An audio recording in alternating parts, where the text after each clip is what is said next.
And salutations, I'm Gil. And I'm Gil, and this is Strategic Prepper. Alright guys, part 2 of our vehicle series. Before we get started, check out our Patreon and website. Right? So strategic-prepper.com, check that out. You can get the assessment PDF and then the hurricane preparedness PDF for free. Go to the store and you get it there. We'll be adding products and services and whatnot, so we're still growing it. Go ahead and check it out. Also check out our Patreon. So we'll be having more Patreon exclusive content, events and stuff like that. Again, we're growing it, so stand by on that. But go ahead and check it out. Go ahead and like and subscribe. Leave some comments. Right? We want to build a discussion around this. So, and I got to apologize up front for the audio.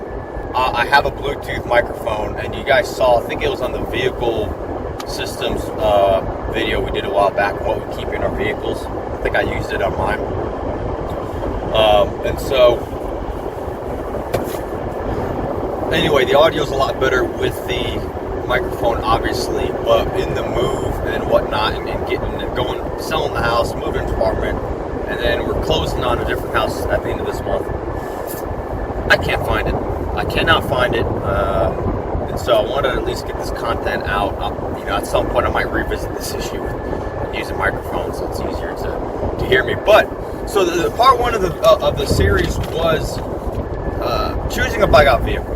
Okay, I think it's important to think through that decision and not just assume that you need to get a 4-wheel drive. Okay, now 4-wheel drive route is the route I went. But so now I'm going to do one on planning your vehicle modifications. So, and I'll bring you guys along as I modify my 4Runner. So, for example, I've got some rock sliders on order. When they come in and when I code them and install them, I'll do a video on it. But this is one of those things, just like with the planning the bug out vehicle, that subject, a lot of people just jump into, hey, I need a 4-wheel drive. Yes, I drink Starbucks. It's pumpkin spice season, and I love pumpkin spice. You can make fun of me in the comments if you want to. But, I lost the train of thought. So, a lot of people jump in, and you see it, man, my bug out vehicle. I got a 93 Suburban, and it's got a 6-inch lift, huge mud terrain tires. And that might be that might be what you need, depending on your scenario. Especially if you already have a daily driver vehicle, and that's like your 3rd vehicle or 2nd vehicle. Nothing wrong with it. I've seen a lot of cool builds, right? But it's not for everybody, and I think a mistake I've seen before is a lot of people just assume. So I have a 2019 4Runner 4-wheel drive. Okay, and so I'm on a few different off-road groups. In fact, I'm on my way right now to go off-roading with the local group at an off-road park. And I'll get into why I go off-roading. Hang on a second. Let me put this sunshade down. Hopefully, there we go.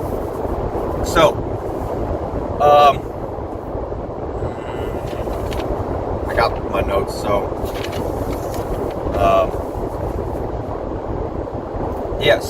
I'm on my way to do that.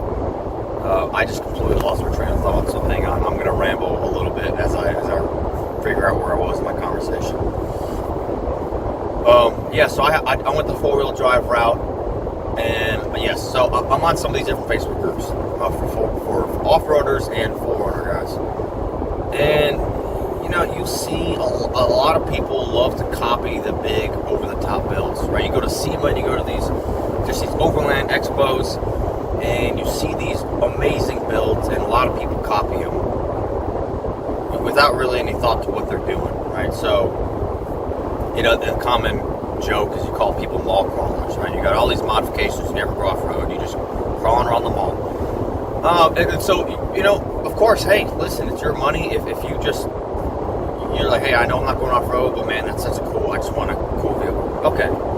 That's fine, right? So obviously there's things I do just for the enjoyment of it that don't really have a prepping purpose, for example, right? Like at the end of October, I'm going to take a static line parachuting class. It's a week long. I'm not parachuting in a preparedness situation. That's not happening. It's just something I want to do. Okay, so I just want to throw that out there. But for what we're talking about here, we're doing this for preparedness reasons. Yeah, you need to make sure the modifications make sense.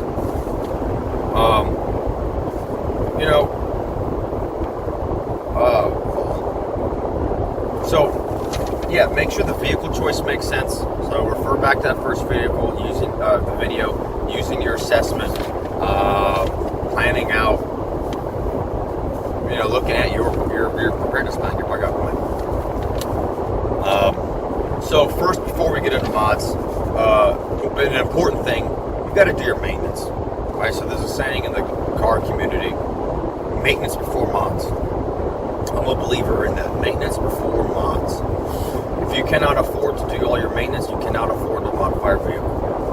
Okay, so I bought my vehicle last year at 32,000 miles, and it just cost over 57,000. So right at 50,000, I changed all the fluids in the vehicle: transmission fluid, coolant, front diff, rear diff, transfer case, power steering fluid. The only thing I didn't change was the brake fluid, which I will probably change next year. I believe I'm at like 5 millimeters on my brake pad, so probably next year I'll change them out. I'm at 57,000 miles, so I'm thinking 70,000 miles, somewhere in that range, right? Because brake fluid does absorb water, you need to change that every once in a while. But being that it's only in 2019, so it's not that old, I'll hold off on that a little bit.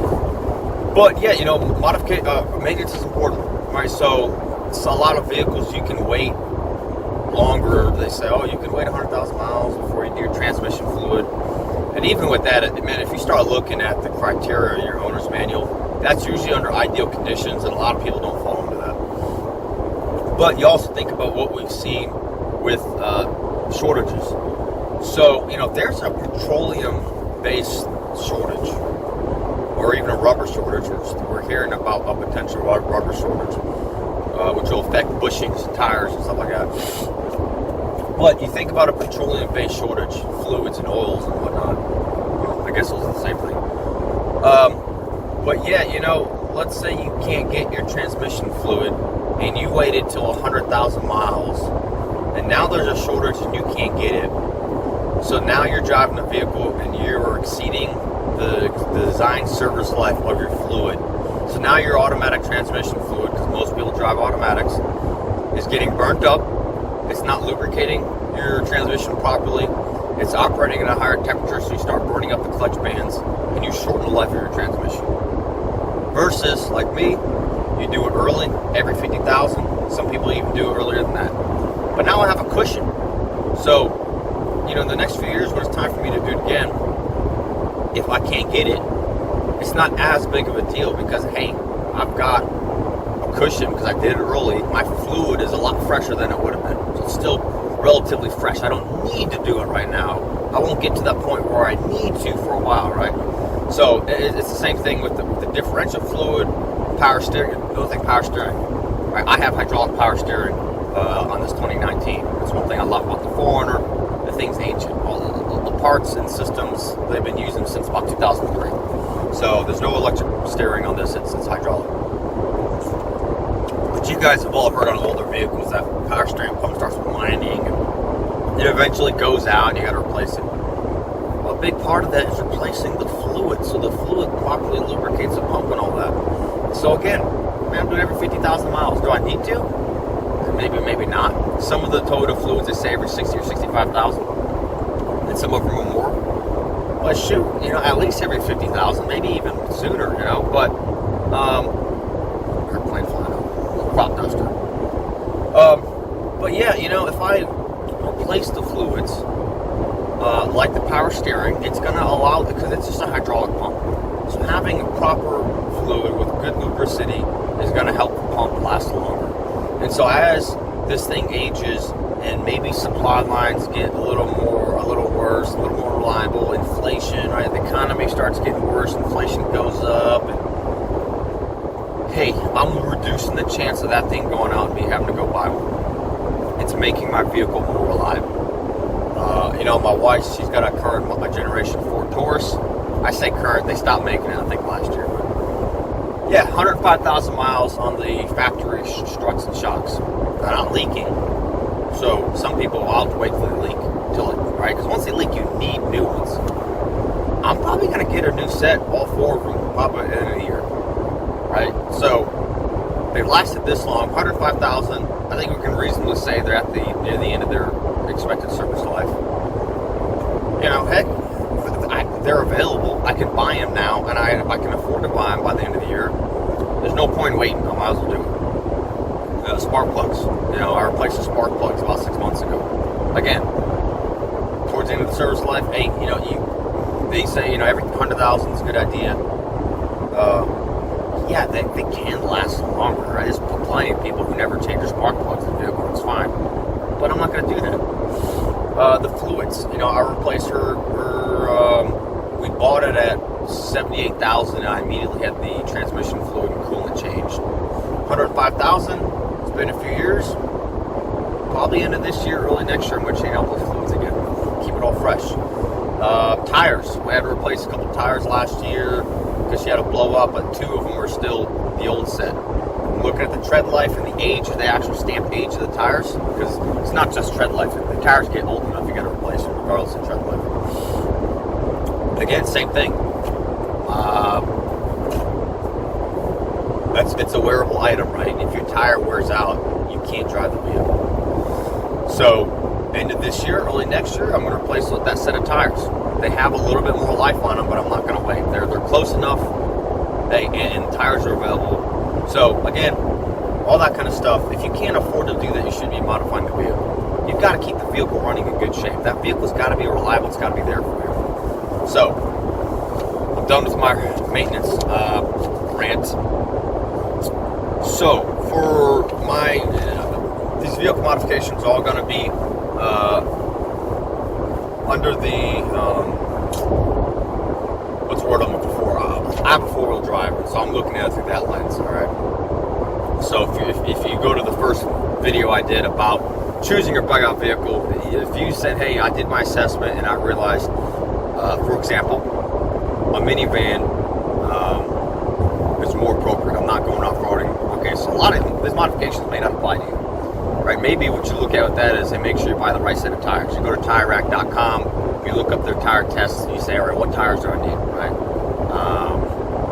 Because even with just highway terrain tires, buying the right tires makes a difference. Your wet and dry traction and tread life, there's a big difference between tires. So, anyway, so with the off-roading stuff, vehicle protection, in my opinion, is most important. So, one of the reasons why I go off-roading is to learn the capability of the vehicle, to develop the skill set. So we've seen this happen, right? You're in traffic on the highway.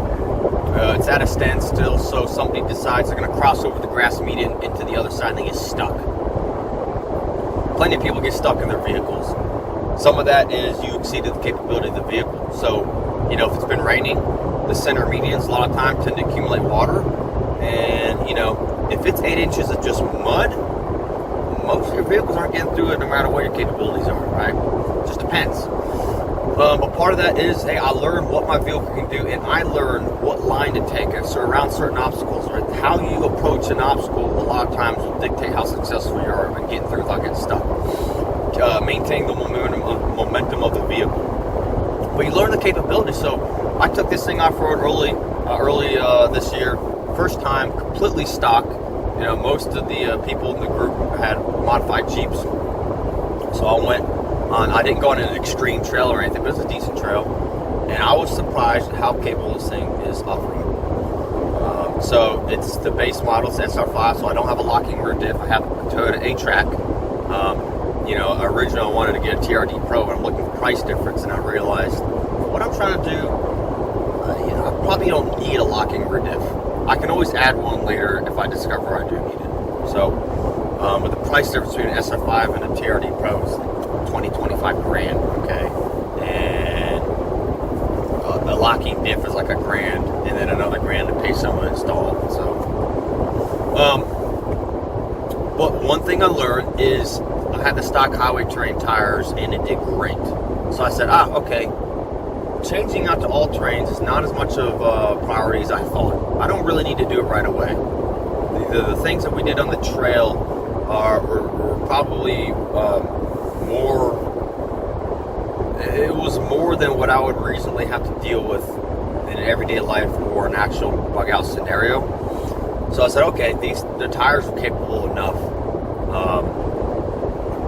One thing, but in talk is I talk with the other guys, I learn from their experience, but also I would sometimes high center a little bit and scrape the running boards. Well, the running boards don't offer any protection on the vehicle. You will break and rip those running boards off pretty easily. So I said, all right, you know what? I need rock sliders. I got to protect the vehicle, right? So if you increase the capability of the vehicle without increasing vehicle protection, you may run into the situation where you damage the vehicle. Whether it's crushing the door sills of your doors because you don't have rock sliders, whether it's ripping out your oil pan because you don't have proper skid plates, are those going to be catastrophic, especially the underside of the vehicle. And so for me, I already realized that in stock form, the capability was probably more than what I need for my bug out scenarios, which is great. And so vehicle protection is number one, in my opinion. Protect the vehicle. I got rock sliders on order. They were supposed to be here already, but they're having trouble getting their steel.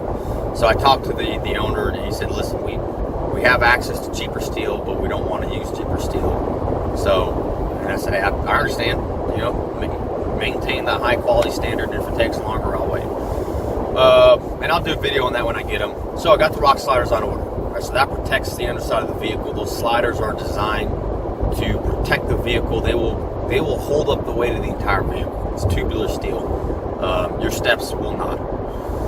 So after that, I'll probably upgrade the skid plates on the vehicle. It's got stock skid plates. They're good. They're better than nothing. They're thin stamped steel. So I will upgrade those next to protect the underside of the vehicle. Now, part of what you got to look at, you got the vehicle protection,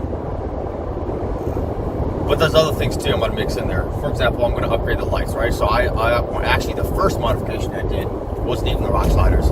I upgraded the low beam headlights. The 4Runner has really weak low beam headlights. So I put an HID kit. Now it does have projector beam headlamps, so they are tuned a little differently for the halogen bulbs than the HIDs. But as long as you just point the headlights down a little more, you won't blind people. So I may try to blind people. I got the 35 watt, not the 55 watt. But yeah, one of the things I'll probably add in there in between some of these other modifications is like ditch lights, right? You can put a light pod, just a little light pod by the A-pillars pointing outboard.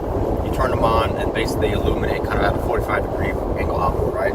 They're not that expensive compared to skid plates, right? So a full rock slider kit, $700 to $1,000 depending on what you're getting. Maybe $1,100. Skid plate package, about the same price range. The light package, as mentioned, is like $250, right? So I'll add, lighting capability, I'll add that in too.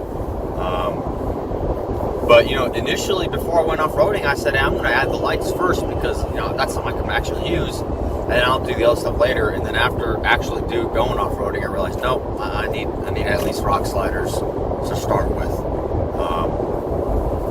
And so as you're doing all these things, you got to make sure these modifications make sense. You've got to maintain the reliability of the vehicle. So a lot of these on Facebook groups, and there's some YouTube videos from big off-roading channels that actually discuss this very issue, but you got to be careful what you put on the vehicle. It's really easy to increase the weight of your vehicle by 500, 800 pounds. And for one, you kill the cargo capacity of the vehicle. You lessen the reliability because your suspension components and all that kind of stuff, your drivetrain is under a lot more stress. They're going to wear out faster. And under off-roading conditions, you increase the risk of breaking something. Your fuel economy goes down. And a lot of times it's stuff you don't really need, okay? So, skid plates. I'm aluminum versus steel. I'm probably going to do steel front skid plate under the engine because as you're moving, that takes the initial impact a lot of times, and the rest I'm probably doing aluminum. Aluminum's more expensive, but I'm thinking, hey, I'm not doing hardcore off-roading. I'm doing mild off-roading. I probably don't need steel for everything. When we do aluminum, it'll cost more money, but it'll save weight. Tires, I'm going to get one size larger for tires. Nothing crazy, just one size larger. They're just barely larger. They're like half an inch larger, okay? So they give me a quarter of an inch of a lift. But, and so I can either go one size wider or one size more narrow. Those are the two size ranges I've got access to. But I started doing research, well, the one size wider is about 10 pounds heavier per tire. That's 40 pounds extra. And 10 pounds on each wheel, on that unsprung weight, is the weight that suspension and the shock and all that has to handle. And it's 10 pounds actually is a decent amount. So my CV axles, my struts, all that kind of stuff, it's increased stress on it. And so I said, I'm going to do the one size more narrow option, which actually it's 255 75 17s, and I have 265 70 17s. And so it's the stock size of the Jeep Wrangler. So it's not like they're tiny tires or anything. It'll just be basically half an inch larger. And so I decided I'm going to do the more narrow tires because they're lighter. They're either the same weight as my stock tires or maybe like 2 pounds lighter. I can't remember. Right, but I'm trying to maintain the reliability of the vehicle. I am going to eventually do a lift. So I originally wanted TRD Pro, and the reason being that TRD Pro comes with a locking rear differential, and Toyota put a very mild lift on it. It's like 1.25 inches. Nothing crazy, just a little bit more ground clearance. And so I said, hey, Toyota did that. They're not worried about, so when you lift a vehicle with independent front suspension, your CV axles, the angles change.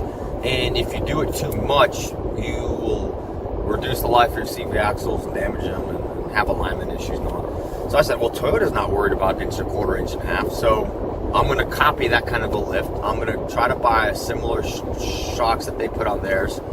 And I'm only going to do like 1.5 inches. Like I said, I'm only doing mild off-roading. And they're not worried about the long-term reliability, so I think I'm probably fine. All right, if you go higher, like a 3-inch lift, you need modified control arms. You need to do a diff drop to maintain the CV axle geometry. So the further out you go, the more you got to do to maintain reliability. I don't want to do that. For what I'm looking at, I don't need that capability, right? So the lighter wheels, the lighter skid plates, I'm going to do a metal front bumper, but I'm not going a full front bumper. The 4Runner, some of you guys have seen them like on the overlanding channels. It's a low profile. It just comes up the middle to the grill with the bar to protect the front and to house a winch. Now here's where I make a compromise on the weight. I was originally going to get a full aluminum, but a lot of these you have to install the winch onto the bumper and your light bar, and then you lift up the bumper basically and install it onto the vehicle. To get access to maintain any of your stuff, you got to pull the full bumper off. Well, one company makes a 2-piece bumper. Basically, you have the frame that you mount first, that's steel, and then you mount your winch and all your lights and hardware onto that, and then you have this aluminum shell. And that way, if you need to get access to it, you just remove the shell and boom, it's just sitting right there. Much better design. So I'm going to do that just for the maintenance. But like with the winch, I'm going to do synthetic line instead of steel line. For one, synthetic lines are safer if they snap, but also it's lighter, right? So I save 20 pounds here, maybe, with the tires I save 40 pounds there. I save a little bit of weight, that adds up, right? That adds up to a couple 100 pounds. So like roof racks, I'm not doing a rooftop tent. That's a lot of money, that's a lot of weight. I don't need that capability. I'm not doing an aftermarket roof rack. The standard roof rack would be fine for what I need. Again, that's weight, right? And it's weight at the worst possible spot, high up on the vehicle where you're raising your center of gravity. All right, so these are all things you've got to consider. To me, I got the 4Runner, one of the reasons because of the legendary reliability. I don't want to mess that up. And so, with all the modifications, I'm trying to maintain the stock reliability of the vehicle, okay? I think that's important. Don't overload your vehicle. So, and hey, you might have more leeway. You say, hey, listen, I did my assessment and I got a crew cab F-250. Cool, you got a lot more room to play with. But you still should be smart, right? So even if your vehicle can handle an extra 1,000 pounds, if you only put an extra 600, for example, it's still going to handle a lot better. It's going to brake a lot better. Your pads are going to last longer. So, right, so like with the 250s, a lot of people love those big ranch hand steel bumpers. They're heavy. So like on the 4Runners, ARB makes a great Expedition full steel bumper. It's 100, 200 pounds. It's something like, it's 100 pounds, something like that. They're great. ARB even tests it with your vehicle's airbag system to make sure everything works properly. They're great. I'm not adding 150, 200 pounds on the front of my vehicle. I don't need that protection. I'll add 50 pounds, with that low profile bumper. And so these are all things to consider. So I think, you save a little weight here, a little weight there. All these little decisions will add up to a lot. There's some I've seen the YouTube video in Australia where they take people's off-road rigs and weigh them. Most of them are over the maximum gross weight rating of the vehicle. That's a dangerous situation to be in, especially once you load it down with gear. So, yeah, watch the weight. Plan out your long-term path, right? So in my head, I've got an idea of what I'm doing. Vehicle protection first, right? So let me share with you my plan. Sliders. I will do skid plates next. In between the skid plates and the sliders, I'll probably buy the ditch lights just to increase the lighting because it's less expensive. I'll upgrade the fog lights at some point. And then I will put the bumper and winch and light bar up front.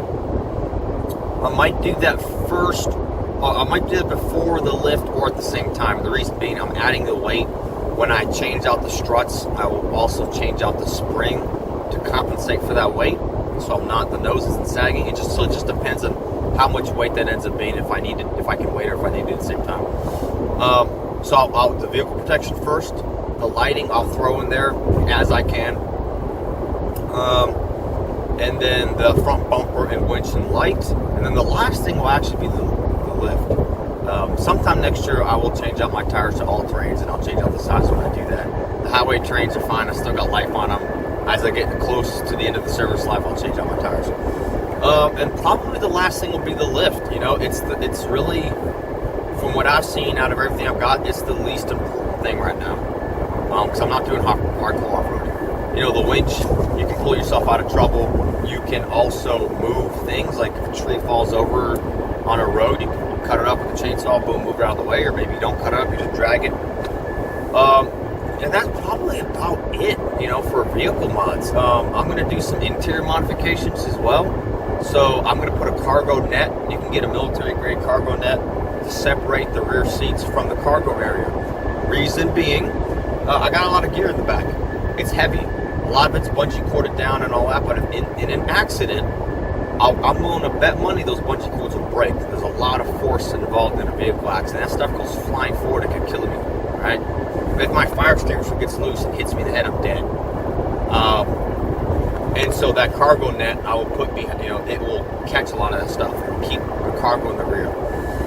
There's molly panels you can buy to put over the rear windows.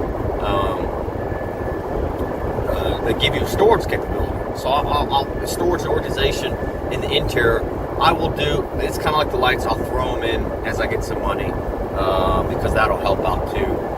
But yeah, as far as the vehicle mods, that's pretty much all I'm doing. As I go through all this, I may add a locking rear diff. I may not. It just depends on the experience I gain off-roading. The Toyota 8-track system actually does a pretty good job. So I may or may not do that. That's pretty much it.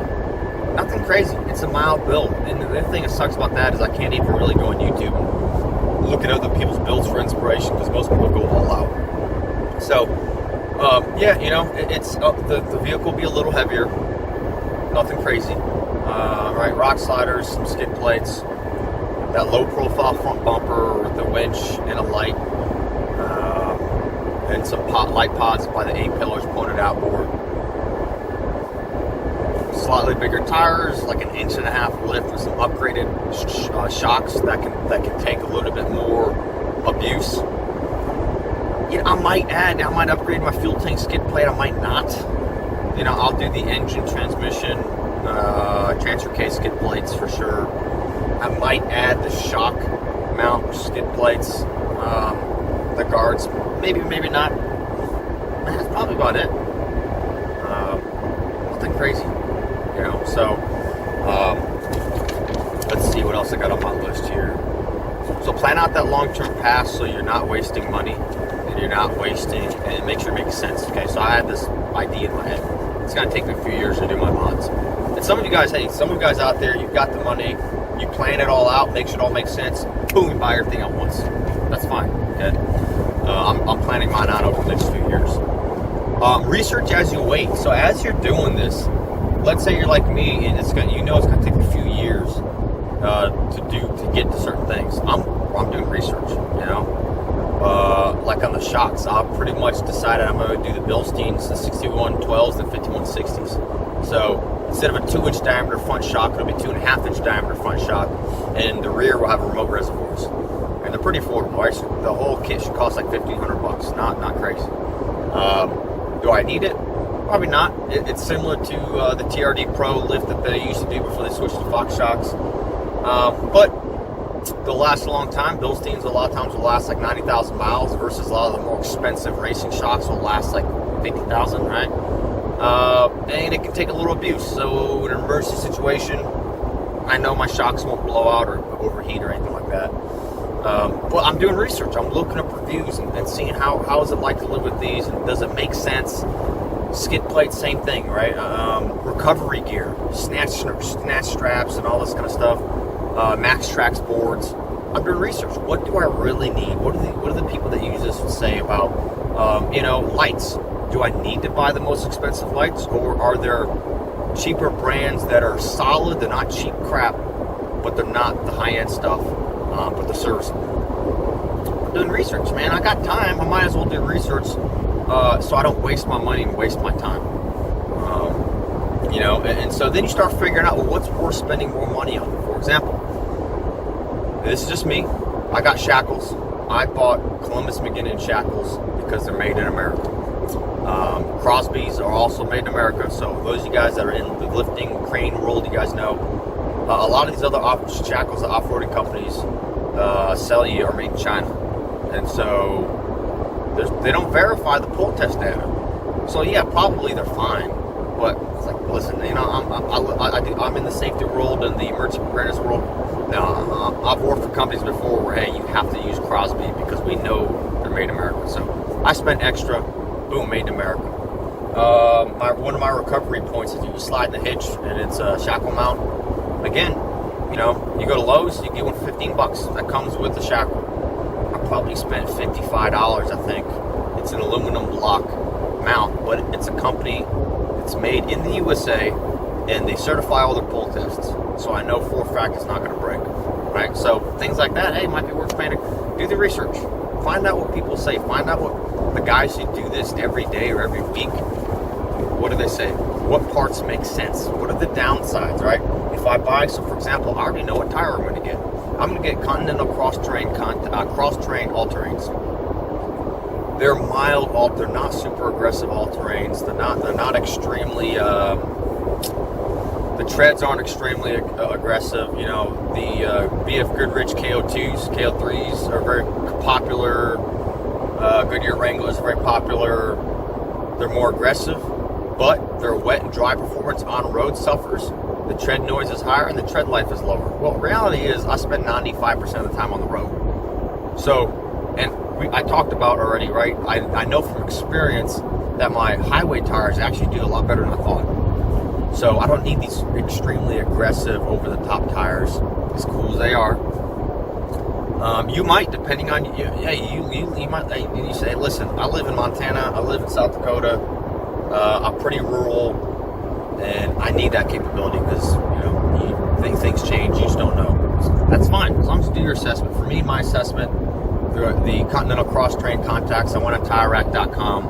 They outperformed all the other tires they tested on wet and dry performance. So that's what I'm doing. I already know. I've been doing all kinds of research on that tire and then that particular tire size I'm upgrading to. So I'm very confident that that's the right choice. So yeah, don't wait till you're about to purchase it. Hey, take some time. Do some research. Let's see. Okay, and then the last thing. Well, no, there's two things. Go go off-roading. If you're gonna do off-road modifications, go.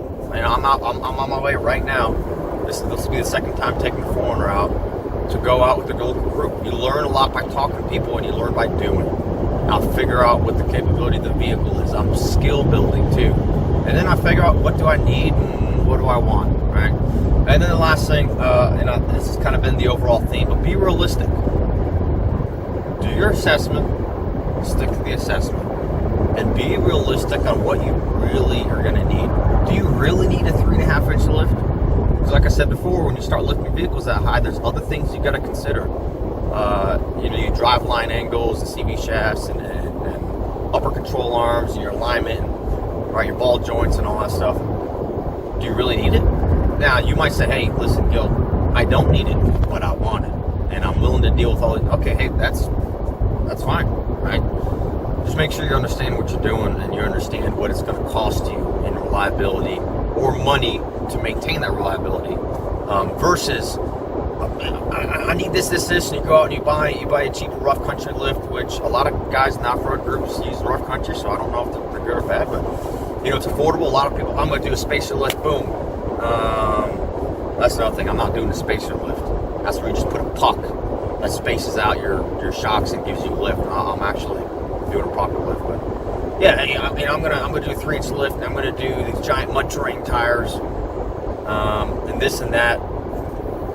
And if we look at your assessment, we say, nah, you spend 98% of your time on the road, but even according to your own assessment, you're not ever going off road. Right? So be realistic. I think that covers everything. That covers everything. It's just like with everything else with preparedness. You got to do things in concentric circles. So I'm doing other things. Like we made money off of selling our house. Well, I'm not dumping all that into the 4Runner. I took a little bit out to pay for rock sliders. Right? Basically $1,000. Okay. I got other things, like I got to build a homestead, and I got to do repairs, and I got to be fiscally responsible. So, you add in your vehicle stuff into your other systems. You do your assessment, you follow the assessment, you make sure everything makes sense. You're not going overboard, right? And for me, I think the biggest thing is protect the vehicle, maintain the reliability. To me, that's huge. I feel like that's so understated. Vehicle protection and vehicle reliability, huge. I see it all the time in some of these off-road groups. Some people's vehicles are always breaking down. They're always breaking stuff, breaking drive shafts and this and that. Hey, there's a cost to doing stuff to your vehicle. When you put 35 inches or 36, 38s, 40s, whatever on your vehicle, if it was designed for it, right, you do a 5-inch lift, hey, you might pay a price. So, hey, thanks for sticking around. I know it was a long video. I'm sorry about the audio quality. I might have to revisit this with my microphone, and and there'll be more videos. I'll probably put a video together of my off-road trip, just so you guys can see what's going on. As I do modifications to the 4Runner, I will make videos and show you guys. So I know some of you guys will be interested just because it's cool. It's fun for me too. The off-roading is also fun. It's training, but it's also fun. But yeah, also to show you guys, kind of how I approach this and what it looks like, when I'm doing it. And maybe as you guys see what I'm doing, it'll give you guys ideas. And I'd love to see what you guys are doing. Share with us in the comments. And maybe you've already been down this path. Maybe you've completed your build already. And maybe you've got a completely different direction. Man, I'd love to hear it. So, hey, like, subscribe, comment, and stay safe and stay prepared.